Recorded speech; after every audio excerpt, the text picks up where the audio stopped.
Muy bien, buenas tardes a todos. Espero que oigáis bien, que me estéis escuchando bien. Si no fuera así, hacedlo saber por el chat o, en fin, de alguna manera.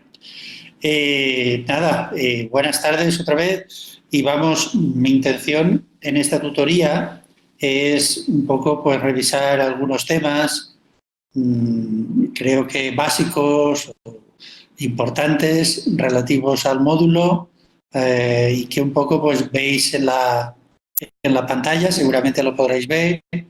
No sé si podemos tratar todo, pero bueno, al menos sí las cuestiones más importantes. Mi idea es ir tratando, si os parece, cada tema de manera que, bueno, bien a través del chat o bien en voz alta. No sé si utilizando la voz será demasiado caótico, pero bueno, si no por el chat, pues un poco ver también vuestra impresión, vuestra opinión sobre las diferentes cuestiones que vamos a ir viendo aquí, ¿vale? Tiene que ver sobre todo con, bueno, enfocar el tema desde el punto de vista de la estrategia de la empresa en la que estemos o para la cual podamos trabajar y su vinculación con la función de recursos humanos. Y nada, vamos a ir tocando algunos temas que creo que son básicos y nada, ver un poquito lo que opináis y orientaros en algunos aspectos que creo que son básicos para llevaros una adecuada impresión del tema. Bueno, una primera cuestión tiene que ver con la incardinación, la relación entre la... Empezaríamos por esa temática. La relación debe estar relacionada, integrada en la estrategia del negocio con la función de recursos humanos. ¿Cuál es vuestra opinión? Muy bien, bueno, yo creo que la cuestión está clara. Otra cosa es que pase. Es decir, muchas veces lo que nos encontramos es una falta de incardinación, una falta de relación entre lo que es la estrategia de la empresa, la estrategia de negocio que se está siguiendo y lo que es o son las políticas y prácticas de recursos humanos. Esa desconexión, cuando se produce, pues evidentemente es algo que impide que se logren los objetivos, las metas que se tienen, porque es un pilar fundamental. Un elemento, si vamos a la segunda cuestión del guión, un ejemplo donde esto se puede ver muy bien es cuando analizamos el entorno.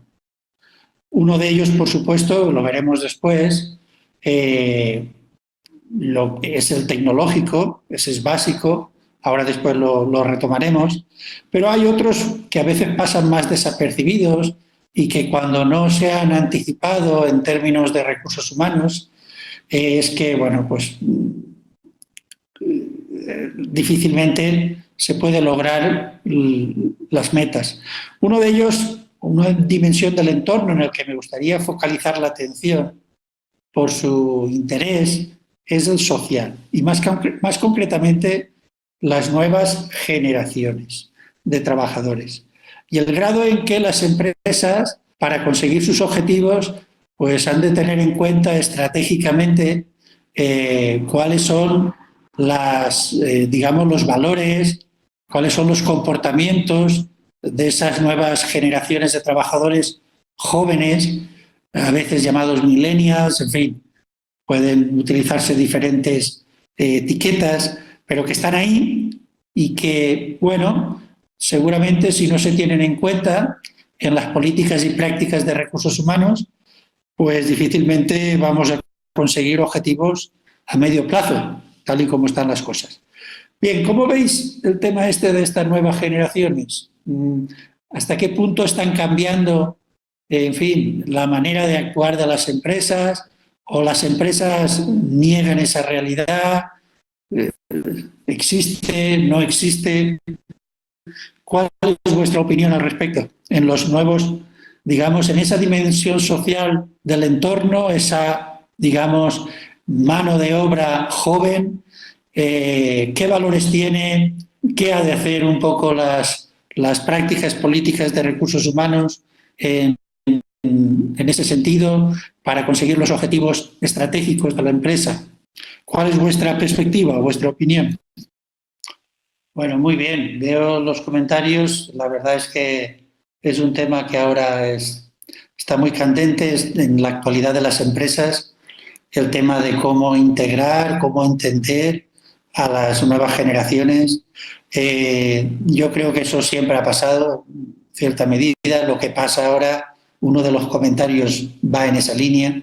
Lo que pasa ahora muchas veces es pues que bueno, nos encontramos con personas que en cierta medida son más competentes o están más familiarizados, esa nueva generación joven pues está más familiarizada con algunas cuestiones clave, como es el de la de la digitalización o la incorporación de tecnología en las empresas.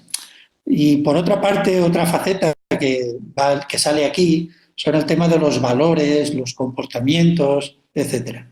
Entonces, para personas, digamos, de más edad o de otra generación, a veces resulta sorprendentes algunas reacciones de las nuevas generaciones, dígase millennials o dígase de otro modo, porque en definitiva, bueno, pues se percibe menos implicación. En algún comentario, creo que de manera muy acertada, se percibe, no es que sea así, pero se percibe, no necesariamente tiene por qué ser así, pero se percibe en cierta medida falta de proactividad, como dice algún comentario, como se señala en algún comentario vuestro. En fin, hay una cierta distancia, gap, entre lo que es la empresa y lo que son las nuevas generaciones. Eso no siempre ocurre. Hay un comentario, yo creo que muy acertado, pues que hay empresas que sí, que logran incorporar y con paciencia, etcétera, y asumiendo que, en fin, hay otros valores, pues los incorporan, y hay otras empresas que cuesta mucho. Entonces, pues bueno, yo creo que eso siempre ha pasado, siempre ha habido una distancia. Lo único es que en estos momentos la distancia se hace muy palpable, entre otros motivos porque vivimos con una generación que en muchos países pues no ha sufrido carencias, digamos, fuertes, en muchos países, en otros sí. Y claro, eso les hace pensar, o podría hacer pensar, que en fin, que las necesidades básicas están como dadas, satisfechas porque sí, que es un poco alguno de los comentarios, o está detrás de alguno de los comentarios que habéis señalado. Y por supuesto hay otra faceta, y es el tema de los salarios bajos, en gente joven, etcétera. En fin, yo creo que este es un ejemplo importantísimo, ilustrativo, de la importancia de incardinar, de integrar las políticas y las prácticas de recursos humanos con la función de recursos humanos, perdón, con las dimensiones sociales para tener una buena estrategia. Digo dimensiones sociales como podrían ser otras, pero en este caso un ejemplo claro es el tema de las nuevas generaciones, etcétera. Y bueno, imaginad empresas que no son o que no hacen el esfuerzo de intentar entender, a pesar de que todas las generaciones tienen aspectos positivos y aspectos no tan positivos, pero no hacer el esfuerzo de intentar entender cómo son esas nuevas generaciones puede llevar a errores, porque no se tiene en cuenta cómo ha cambiado la dimensión social y otras en el entorno para desarrollar las políticas y prácticas de recursos humanos en una dirección que permita conseguir los objetivos estratégicos. Bien, dejadme que entre en otro tema, en otra cuestión dentro del guión que llevamos. Por supuesto, después podéis plantear las cuestiones que queráis o dudas o lo que sea. Pero hay una cuestión que a veces yo he visto que, en fin, se tiene una visión limitada o sesgada, y es, bueno, el grado en que la estrategia debe basarse en las metas que tiene la organización o si también debe considerar los recursos. Me explico. Muchas veces las empresas cometen un error importante y es el considerar, bueno, qué es lo que queremos lograr, qué queremos conseguir en términos de metas, pero a veces, en fin, no tienen en cuenta los recursos que tienen. Y cuando digo recursos pueden ser de distinta índole, distinto tipo, pero uno importante es el recurso, la persona o las personas que hay en la empresa. Y entonces a veces nos adentramos por caminos porque creemos que son los que nos van a permitir sobrevivir, pero que van en contra de lo que hemos hecho siempre, van en contra de aquellos puntos fuertes que tenemos en nuestros recursos humanos y en otros tipos de recursos. Y, en fin, a veces no es lo más acertado o requiere una fase de preparación. Dicho de otro modo, a veces hay empresas que funcionan muy bien sin hacer mucho caso a cambios que hay en el entorno, pero centrando la atención en los recursos que se tienen y en la calidad de esos recursos y en lo que hace que, bueno, en cómo esos recursos hacen a la empresa distinta en el mercado y, en cambio, pues bueno, no tienen por qué hacer tanto caso a las modas, cambios, etcétera, que pueda haber en el entorno. Y en cambio hay empresas que a veces se han dejado tentar por modas, cambios, etcétera, sin atender a los recursos que tienen, que son muy importantes y durante mucho tiempo han dado frutos. Ese debate a veces no se tiene en cuenta y se cometen errores porque uno se fija mucho en modas, en tendencias del entorno a nivel estratégico y a veces no considera o no respeta los propios recursos que tradicionalmente tiene y que son fuertes. ¿Qué pensáis al respecto?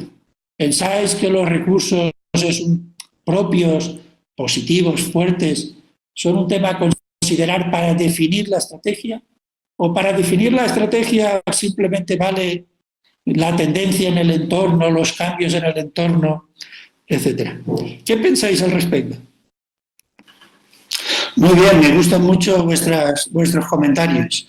Por una parte, veo en algún comentario, bueno, pues cómo esto cada vez es más rápido, cómo los cambios en el entorno se tienen que anticipar, incluso vislumbrar antes de que empiecen a ocurrir claramente, pero también es verdad, y ahí está en vuestros comentarios, que los recursos juegan su papel. ¿Qué es lo que yo veo? Yo creo que a veces lo que veo es una especie de interés por seguir las modas, las tendencias, más, digamos, raras y contundentes, de una manera a veces sin pensar demasiado en los recursos que se tienen, y ese puede ser un error fatal. Entre otras cosas porque la empresa tampoco tiene por qué ser necesariamente una mera una organización que responde a los cambios del entorno, sino que también un motivo para tener en cuenta los recursos es que la organización, la empresa también en parte define ese entorno. Y en parte define ese entorno a conveniencia suya con los recursos, los mejores recursos que pueda tener. Entonces, ese tema yo creo que es fundamental tenerlo en cuenta. Cómo hay empresas que mantienen una situación diferenciada en el mercado, mantienen una buena situación en el mercado basándose en los recursos. Eso nunca se tiene que olvidar como una opción estratégica, aunque sea dentro de una estrategia diferenciada, donde tenemos diferentes opciones que juegan a la vez, etcétera. Algunas de ellas están basadas en recursos que ya tenemos y que no debemos olvidar, que incluso pueden ayudar a definir el entorno positivo o positivo. Y vuestros comentarios me gustan mucho. Interrelacionan los recursos y las metas, cómo se interrelacionan los recursos y las metas a lo largo del tiempo, cómo se van interrelacionando entre sí y cómo uno va viendo los cambios en el entorno, pero a la vez no debe descuidar, sino más bien cuidar y preparar los recursos para que estén presentes cuando haga falta. Incluso jugar con diferentes escenarios y diferentes tipos de recursos para esos escenarios. En fin, yo creo que es un tema fundamental. Me ha gustado mucho la intervención porque creo que expresa más en el abordar esto. Bueno, seguimos con el guión. Otro tema que creo que es fundamental en los recursos humanos es el tema de los stakeholders o grupos de interés. Y uno de ellos muy importante es el trabajador. Os pido que me digáis en una palabra o dos qué es para vosotros el bienestar del trabajador. En una palabra o dos, decidme qué es para vosotros el bienestar del trabajador. Muy bien, muchas gracias. Veo, repaso, equilibrio, no sé si equilibrio es conciliación, pero bueno, equilibrio o es en fin, una persona equilibrada, etcétera, no lo sé, pero bueno, desequilibrio, seguridad laboral, calidad de vida, crecimiento profesional, satisfacción, tranquilidad, productividad, estabilidad, reconocimiento, confianza, compromiso. Aparece, ahora se clarifica, equilibrio entre lo que recibo y lo que doy, también entre vida personal y laboral, muy bien. Compromiso sale bastantes veces, participación, vivir tranquilo otra vez, confianza otra vez, calidad de vida sale también en varias ocasiones. Bueno, como veis, las contestaciones son correctas, es decir, cuando una persona en principio tiene bienestar, cuando tiene calidad de vida, eso ya per se supondría muchas cosas a la vez. Luego, cuando hay compromiso, confianza, es decir, una buena relación con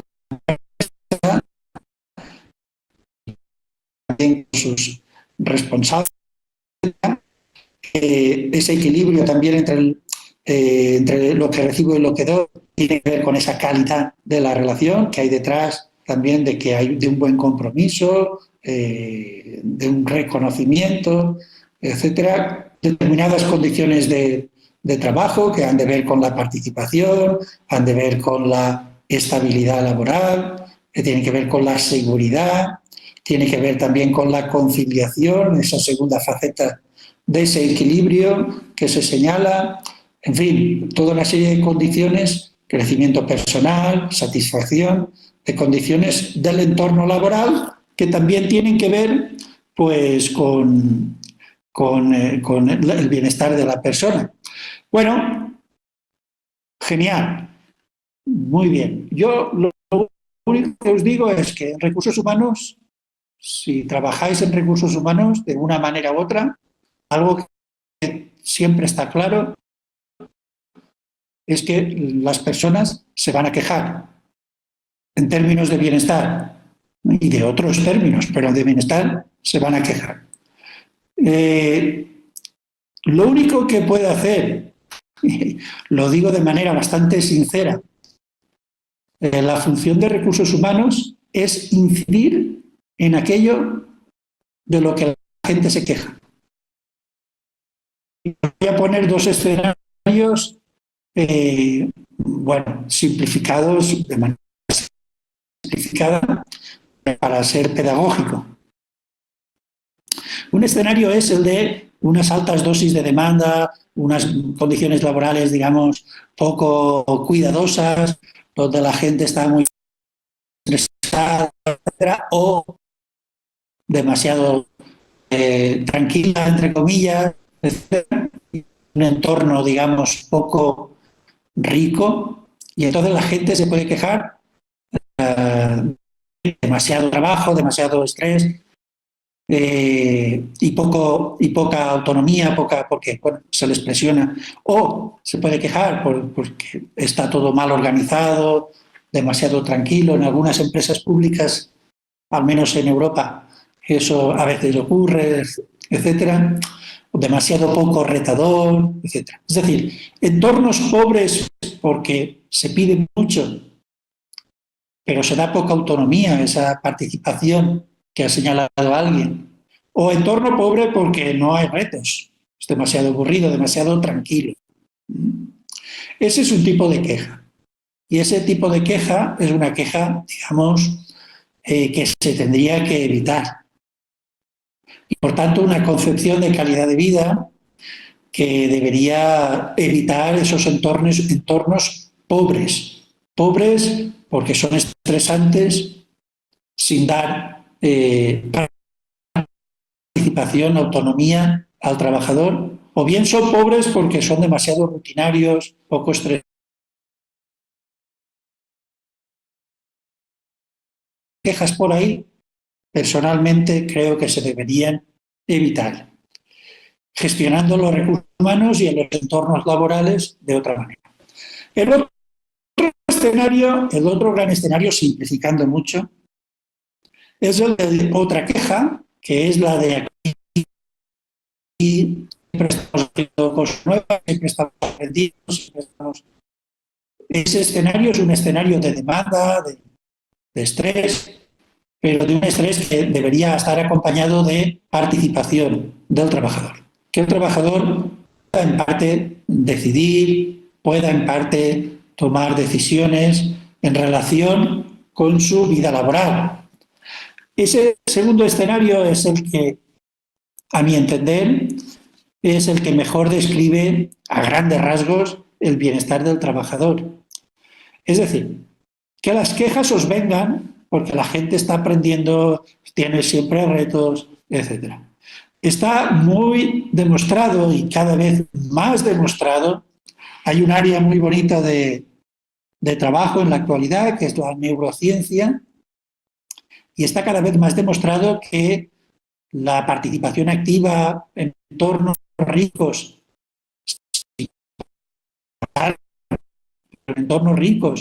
hace que las personas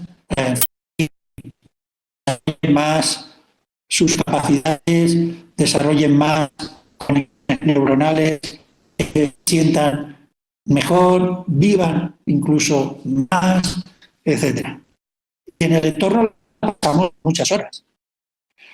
En fin, hasta los nuevos avances en neurociencia van en esa dirección. Veo en una de las intervenciones, una de las cuestiones que planteáis, una dice productividad y estabilidad. La productividad, el sentirse uno competente, es parte también del bienestar. Todo lo que habéis puesto ahí, por supuesto que sí. Pero también el sentirse uno competente en su trabajo, productivo, que hace las cosas y sabe hacerlas y sobre todo, al menos en parte, participa en lo que hace, decide parte del trabajo, etc. Esa es una definición, digamos, más amplia, correcta, de lo que es el bienestar del trabajador. Si no tenemos en cuenta esa perspectiva, que el entorno tiene que ser rico, tiene que ser retador, pero también que el trabajador debe tener cierta autonomía, cierta participación en aquello que se hace. Si no nos orientamos hacia ahí, seguramente va a ser complicado tener una visión completa y compleja de lo que es el bienestar. Ya sé que es complicado en algunos contextos, en algunas organizaciones o en muchas, pero si tuviéramos que definir a qué aspiramos en términos de bienestar, eso sería fundamental. Bueno, seguimos. El cliente es otro stakeholder, otro grupo de interés, el cliente. Y a veces algo que pasa con los clientes es que si queremos satisfacer al cliente, pues a veces hemos de hacerlo, o eso significa sacrificar o reducir el bienestar del trabajador. Entonces, pues bueno, no sé, o al contrario, si queremos tener unas buenas condiciones laborales, por ejemplo, en horarios, pues a veces eso se consigue sacrificando el bienestar del cliente o la satisfacción del cliente, porque, bueno, el trabajador consigue buenos horarios, pero el cliente no tiene acceso al servicio de una manera flexible, amplia, a lo largo del día. O al contrario, el cliente se le da todo, pero requiere un esfuerzo grandísimo para el trabajador, con lo cual el bienestar o la satisfacción del cliente exige un sacrificio importante al trabajador. Bueno, ¿cómo veis esta relación entre cliente y trabajador? Entre dos stakeholders especialmente importantes para las empresas. ¿Cómo veis esa relación entre cliente y trabajador, entre el bienestar de uno y el bienestar de otro? Muy bien, muchas gracias. Todo lo que habéis comentado, yo creo que es correcto en general. Es decir, y de hecho se ha comprobado en muchas ocasiones esa relación entre el empleado, trabajador contento y, por otra parte, el cliente contento. Cuando la persona, el trabajador, está contento, comprometido, recibe, eso se da en una serie de condiciones, entonces es más probable que el cliente también lo esté. Pero solo quiero advertiros de que en determinadas circunstancias eso es muy complicado, ¿de acuerdo? Por ejemplo, un contexto donde eso a veces es complicado es en servicios, digamos, humanos, donde, por ejemplo, hospitales, donde a veces el cliente, el usuario, pues, en fin, vive situaciones complicadas y lo paga, entre comillas, el propio trabajador. Ese es un tema que no debéis obviar. Hay determinadas circunstancias en que el cliente, el usuario, pues hace que, o el empleado, hace que la relación no sea tan, digamos, congruente o vaya tan en consonancia una reacción con respecto a la otra.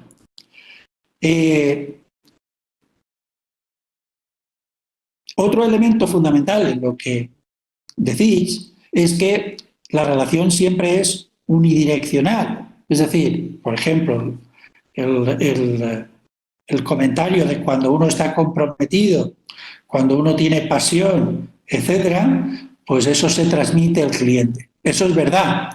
Pero también tened en cuenta que el cliente nos afecta. Y eso está muy, muy confirmado, muy corroborado. Es decir, el comportamiento del cliente también afecta a la reacción del trabajador. De tal modo que no es solo una relación de yo en determinadas condiciones laborales positivas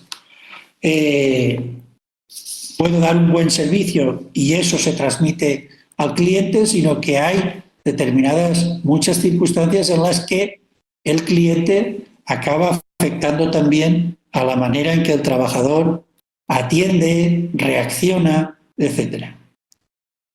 En fin, lo único que quiero señalar es que estoy de acuerdo con lo que planteáis, pero primero, hay determinadas circunstancias bastante complejas, servicios complejos, en los que a veces no es tan fácil el que la situación positiva que pueda haber, que pudiera haber en la empresa, se traslade siempre al usuario, al cliente.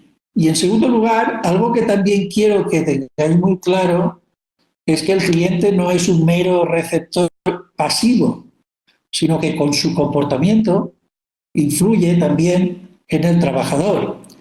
De tal manera que determinados comportamientos, a veces no muy positivos, por parte del cliente, acaban afectando al propio trabajador, aunque el trabajador quiera hacer el esfuerzo de hacer las cosas bien, etc. En fin, vamos a saltar a otro tema, un poco ya distinto, también para mí es relevante en la actualidad, que es la responsabilidad social corporativa, más concretamente todo el tema de la ecología, la sostenibilidad. Y entonces en el planteamiento estratégico, también casi como un stakeholder más, que es la sociedad, el entorno en su conjunto, y la legitimación y la legitimidad que pueda tener la empresa, cada vez se tiene más en cuenta el tema de la ecología, la sostenibilidad. Y bueno, la pregunta que os hago es, ¿esto es una moda? ¿Las empresas lo hacen para quedar bien en publicidad? ¿O realmente hay un cambio más profundo de valores también en la empresa? ¿Qué pensáis al respecto? ¿Pensáis que es moda? ¿Pensáis que es publicidad, marketing? ¿Pensáis que es algo profundo, real y que hay un cambio real de valores? Muy bien, creo que comparto muchas dudas y cuestiones que vosotros mismos planteáis en vuestros comentarios. Comparto también esas dudas y creo que cualquier persona que se mueva en el mundo de la empresa comparte esas dudas y esas... Pero bueno, empieza a haber algunas cuestiones que creo que están claras.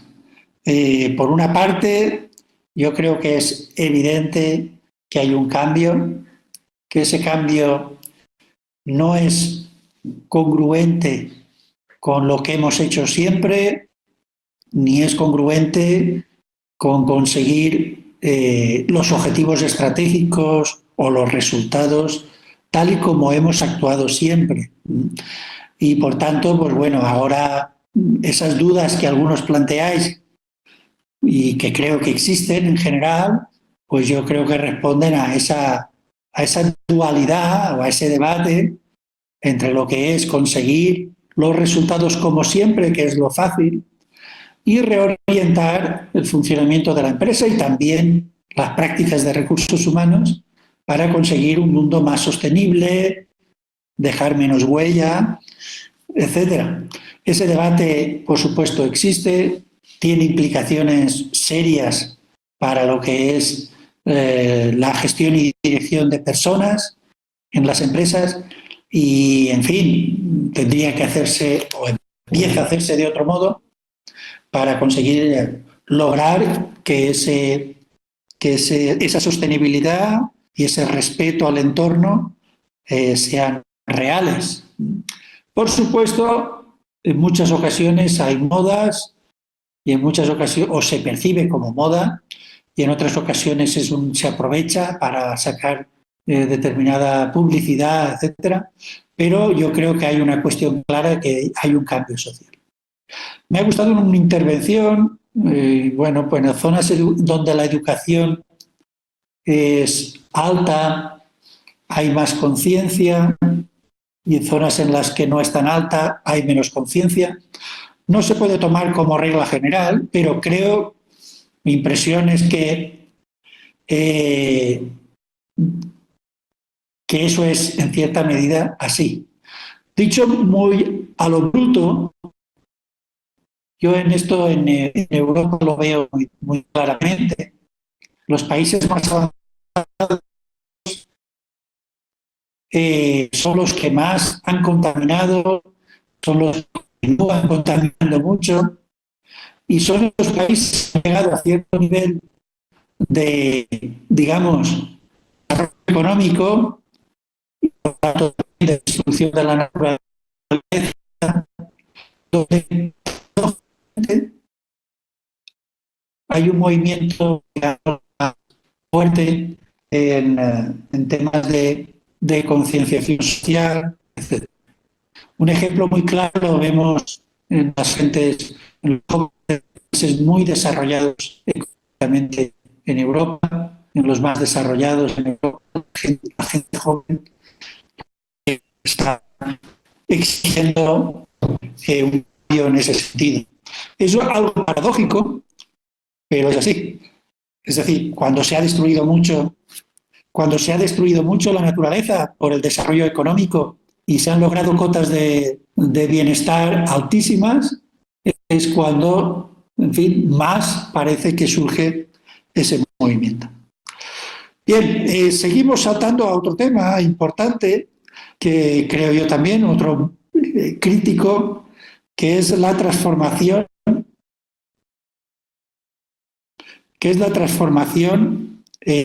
digital o la digitalización en las empresas. Esa digitalización en las empresas es algo que nos parece que nos va a acompañar y bueno, me gustaría plantearlo en términos de reto para los recursos humanos. Es decir, esa digitalización, ¿qué va a suponer en términos de retos para la función de recursos humanos en la empresa? ¿Cómo lo veis? Vuelvo un poco a repetir la cuestión. Otro tema básico es el de la transformación digital en las empresas. Me gustaría conocer vuestra opinión en cuanto a retos para recursos humanos. Muchas gracias por los comentarios otra vez. Creo que dan en el clavo muchos de ellos. Vamos a ver, por una parte, está claro por lo que decís, y es así, que va a suponer un reto, que ya lo es, para los procedimientos de selección de personal, etcétera. Por ejemplo, toda la incorporación de la gamificación, los procesos, el tema del análisis de datos, eso empieza a moverse y ya de hecho se utiliza.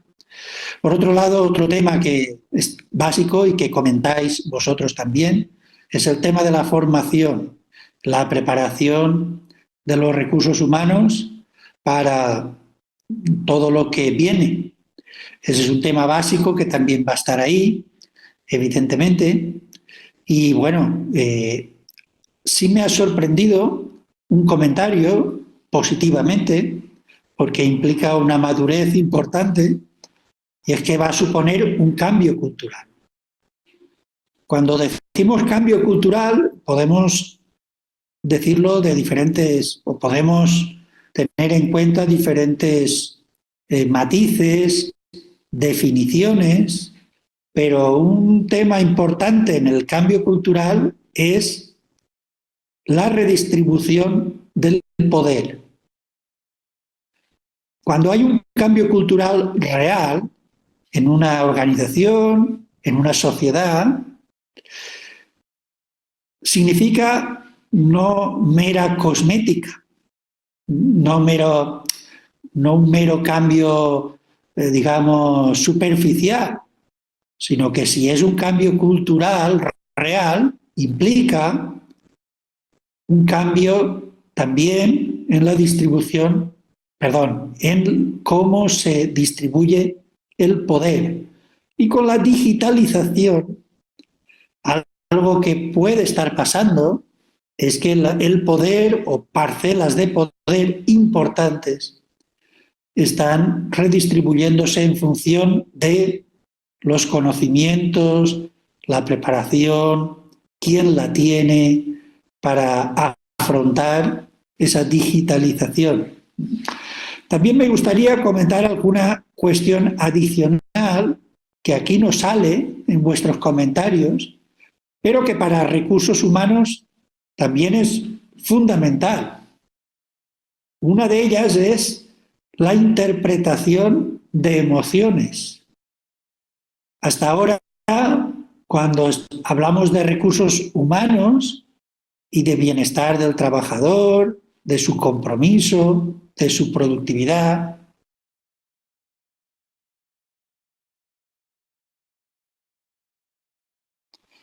Estoy de acuerdo con el último comentario, pero se va a profundizar, es verdad. Pero bueno, esto que estoy diciendo ahora no es tan de ahora, es algo que se está desarrollando, que es la interpretación de emociones, la interpretación de, en cierta medida, de cómo viven las personas y cómo experimentan las personas, no tanto sobre la base de instrumentos clásicos, sino sobre la base de un proceso de inteligencia artificial, etcétera.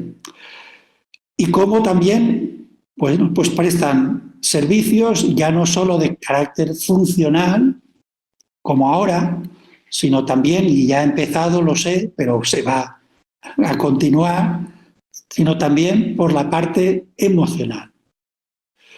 Por tanto, hay áreas en las que ya existe, por supuesto, hay otras áreas en las que no está todavía muy desarrollado, como es el tema de las emociones, aunque ya ha empezado, claro.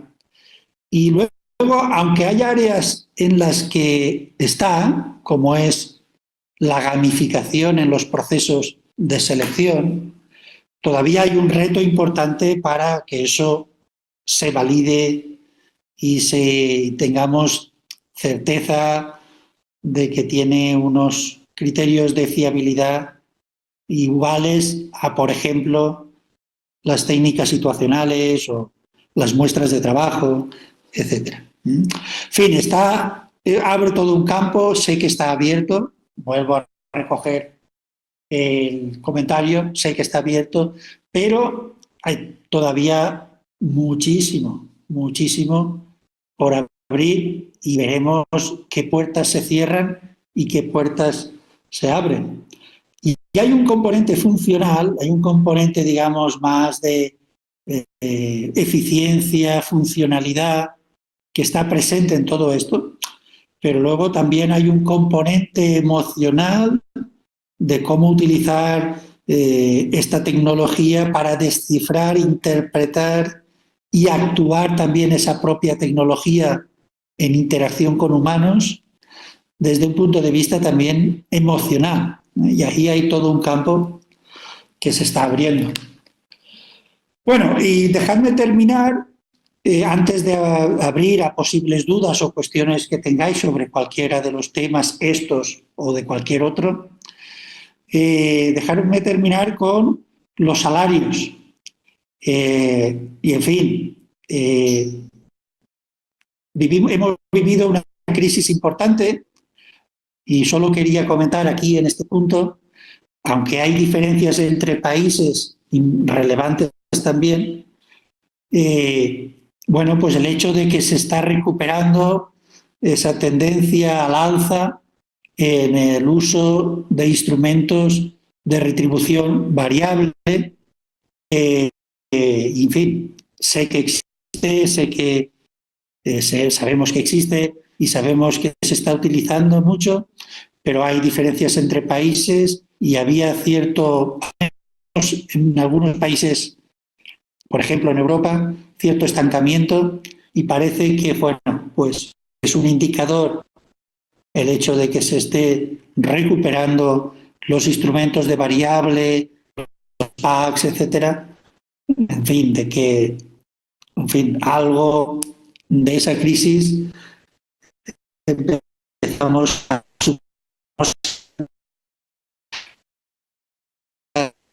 un indicador de que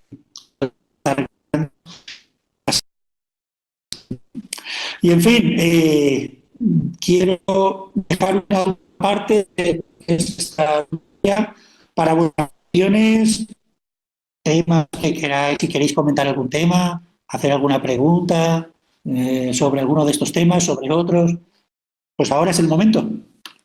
Bueno, veo que no hay cuestiones, de todas maneras, si sale alguna, todavía la vemos. Con esto damos por cerrada, pues, la tutoría. Me ha gustado mucho interactuar con vosotros. Creo que hay un nivel de madurez importante. vuestros comentarios y, en fin, desearos lo mejor en la marcha de este programa y también desearos lo mejor en vuestra vida profesional y personal. Me ha gustado mucho, me he sentido muy cómodo y contento analizando con vosotros estos temas. Espero que también os haya servido a vosotros. Muchas gracias por vuestra colaboración en esto. Sí, la he visto ahora, disculpad.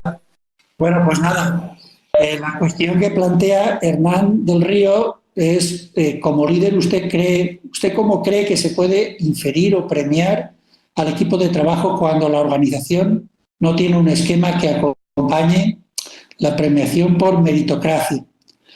Yo, si entiendo la cuestión, tiene que ver con el tema de que, en fin, se quiere reconocer el trabajo de un equipo, pero no hay un esquema, no hay una estructura para primero la evaluación, registro de ese comportamiento del equipo, esos logros del equipo, y segundo, el poder reconocer, premiar de una u otra manera. Si eso no está en la empresa, lo primero es muy complicado, porque si el directivo, el líder, que debería tener herramientas, no las tiene, es muy complicado. Lo único es buscar, si uno ocupa el papel de líder o coordinador de un equipo y quiere dar un refuerzo, un reconocimiento a su equipo, pues es buscar fórmulas, digamos, creativas, pero que muchas veces, pues bueno, hay que evitar en esas fórmulas el hecho de que, en fin, el empleado piense que es la palmadita en la espalda. Entonces, más allá de lo que es verbalizarlo, que es la palmadita en la espalda, que bien lo habéis hecho, que bien tal, cuando no hay un esquema, una estructura, yo creo que lo único, si no la hay en la empresa, si no hay esa estructura para recompensar, reconocer de manera tangible el trabajo, el logro del equipo, una manera, una estrategia que a veces funciona es lo que llamamos el significado en el trabajo. Es decir, es buscar, explicar y reconocer que eso tiene un significado, que eso es válido, vale la pena, más allá de que exista o no algo tangible para reconocer el trabajo de la persona. A mí hay un ejemplo que a veces pongo en algunos sitios y es, que a lo mejor lo habéis oído, que es el trabajador que está picando piedra para hacer una catedral. La persona que está picando piedra para hacer una catedral es un trabajo duro, es un trabajo que requiere un esfuerzo importante, es imprescindible, porque sin esa piedra sería imposible hacer la catedral, pero muchas veces uno y el supervisor o líder de ese equipo de, digamos, picadores de piedra, pues ve picadores de piedra. Otra manera de verlo es ver la catedral. No estamos picando piedra, estamos haciendo una catedral. Eso es lo que es significado del trabajo. A veces, si la estructura no lo permite, esa a veces es una estrategia que puede funcionar. Lo que no funciona o es muy limitado es la mera verbalización. Es decir, qué bien lo has hecho, hombre.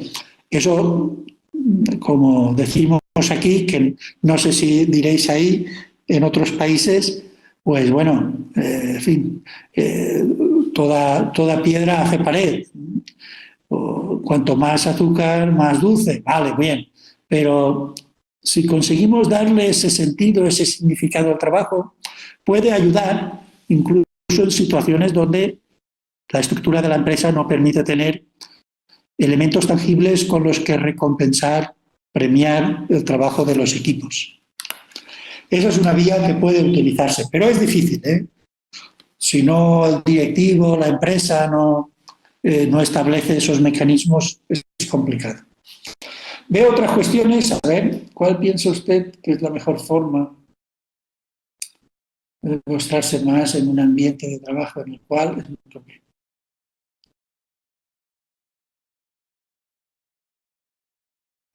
Esa pregunta es muy interesante y eso es lo que llamamos, o se relaciona muy bien con la propia determinación del trabajo, ¿no? Es decir, a veces, y esa es una concepción que sigue funcionando mucho, lógicamente, porque es así en buena medida, pues entendemos que las personas o el entorno de las personas en el que viven las personas es algo que viene determinado exclusivamente por parte de de unos directivos o de unos técnicos que deciden lo que se tiene que hacer.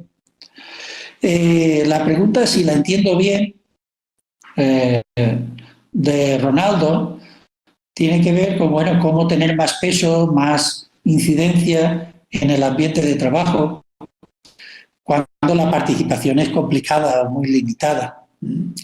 Entonces, bueno, a mi modo de ver, hay que en cierta medida contrarrestar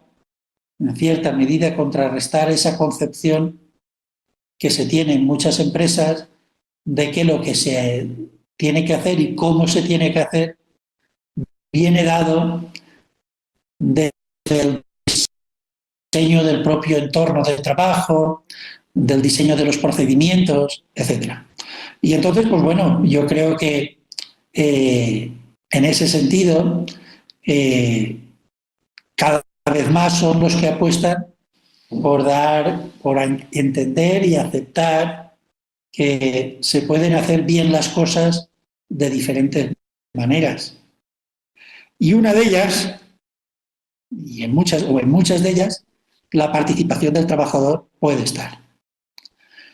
Ahora bien, ¿qué significa en temas de peso? Eso es lo que es más delicado. Y yo creo que no se puede hacer. En temas de peso es un cambio cultural, si os dais cuenta. Antes os he dicho, un cambio cultural supone una redistribución del poder. Cuando en esta pregunta, que es básica, se dice participación en temas de peso, en temas de calado, pues estamos hablando de un cambio cultural. Es decir, alguien que tiene poco poder o que tiene menos poder, se piensa que pudiera tenerlo y que pudiera participar más, en línea con la democracia industrial noruega, en fin, y todos estos movimientos pudiera tener más. Eso es un cambio cultural. Y los cambios culturales, como imagino sabéis, pues son costosos, llevan su tiempo, etc. ¿Por qué? Pues porque de manera natural, como agua que llueve, muchas empresas piensan que eso no es así y no es lo que se espera. Lo que se espera es que las personas actúen y ya está. Y en las decisiones de peso ya están otros.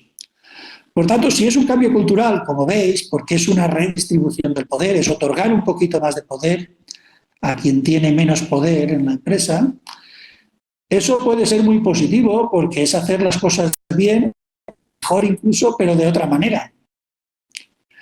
Pero supone, como he dicho, desde mi punto de vista, un cambio cultural importante. Un cambio cultural, para que os hagáis una idea, requiere, en muchos casos, de unos años y que la empresa esté decidida. Yo creo que esa pregunta, que es interesantísima, requiere de pasos previos. Esa es la cuestión. Pasos previos a través de los cuales la empresa se dé cuenta y sea consciente de que otorgar más poder a quien no lo tiene puede ser una manera de innovar, puede ser una manera de ser más sostenibles a medio o largo plazo, puede ser una manera de tener buenas ideas y de involucrar, meter más, etc. Si esos pasos previos no se dan, es muy complicado, porque todo estará encauzado en esa empresa, en ese escenario que se plantea aquí. Todo estará encauzado a algo que culturalmente es, bueno, esto es así porque es natural, es así, siempre ha sido así, y es como agua que llueve. Por tanto, yo creo que ahí hay unos primeros pasos que son cuestionar el status quo, cuestionar que las cosas, para el bien también de la empresa, no solo para el trabajador, cuestionar que, bueno, ciertos niveles de participación y de toma de decisiones pueden ayudar a que todo. Una vez eso se pueda lograr, que es complicado y requiere su tiempo, pues entonces podríamos empezar a contestar esa pregunta. Pero si no, es muy complicado, porque detrás hay un cambio cultural, lo veis. Yo siempre que pregunto, o me pregunto, o pregunto si algo realmente ha cambiado culturalmente en una empresa, una pregunta básica es, ¿ha habido un cambio en la distribución de poder? Si no ha habido un cambio en la distribución de poder, difícilmente va a haber un cambio cultural. Podría haberlo, pero es muy complicado. Normalmente, un cambio cultural va asociado a un cambio en la distribución de poder. En este caso, en esta pregunta, hay un cambio de distribución de poder. Si es así, hay que empezar desde otras estrategias, que es cuestionar, es tener argumentos para ver que cambiar significa también ir a mejor, significa ver que personas, grupos dentro de la empresa podrían ser más, digamos, acordes a un cambio cultural, enfocado a más participación, etcétera. Y supone eso, si se quiere hacer desde la dirección, llegado el momento, supone a veces también un cambio en el sistema salarial, con reconocimiento de las aportaciones, etc. En fin, es un proceso bastante...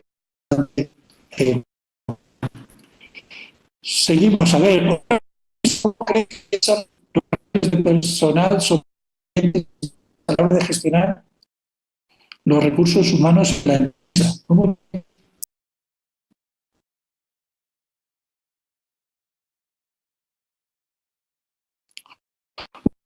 Esa pregunta yo creo que es un elemento fundamental. Si he entendido bien la pregunta, que es una pregunta importante, yo creo que tiene que ver mucho con el tipo de empresa.